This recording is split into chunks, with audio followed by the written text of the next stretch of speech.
বাইলা মাছ বোনার রেসিপি আলু দিয়ে। যাকে কড়াই মধ্যে দিয়ে দিলাম পরিমাণ মতো তেল, এরপরে পেঁয়াজ কুচি, রসুন কুচি আর পরিমাণ মতো একটু লবণ দিলাম। দিয়ে ওগুলারে ভালো করে আমি ভাজি নিলাম। ভাজি নেওয়ার পরে যা দিলাম কিছু রসুন বাটা, আদা চামচের মতো রসুন বাটাটা দিই। এরপরে এটা ভালো করে ভাজলাম। রসুনের গন্ধটা গেলে জায়গায় আলু দিয়ে দিলাম। একটা আলু কুটি রাখছিলাম। আলুটা দেওয়ার পরে এগুলারে আবার ভালো করে কষাই নিই।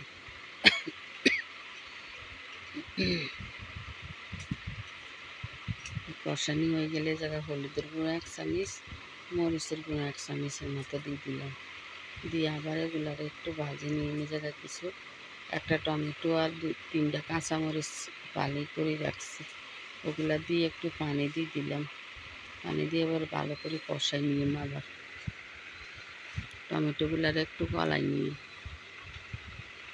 নেওয়ার পরে বাইলা মাছগুলা দিয়ে মুখে দিয়ে এগুলার একটু করে নিই। নেওয়ার পরে এই জায়গার মধ্যে পরিমাণ মতো জলের পানিটা দিয়ে জলের পানিটা দিয়ে দিলাম। দিয়ে এগুলারে ভালো করে লাড়ি ছাড়ি আমরা ঢাকা দিয়ে রাখি দিয়ে হয়ে গেছে। এবার ঢাকা দিয়ে রাখি দিয়ে জলের পানিটা শুকাইলে ঢাকাটা উল্টে কিছু আলু উপরের তো একটু ভাঙি দিয়ে একটা লাড়া দিয়ে কিছু আলু একটু ভাঙি দিলে একটু ঘন হইব, হইলে খাইতে ভালো লাগে আর কি।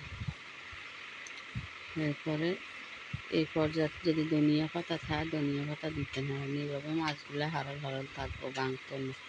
যদি আমার কাছে এই রেসিপিটা ভালো লাগে আলু দিয়ে বাইলা মাছের চটনি, তাইলে একটা লাইক, কমেন্ট, শেয়ার, সাবস্ক্রাইব করে দিন। আসসালামু আলাইকুম।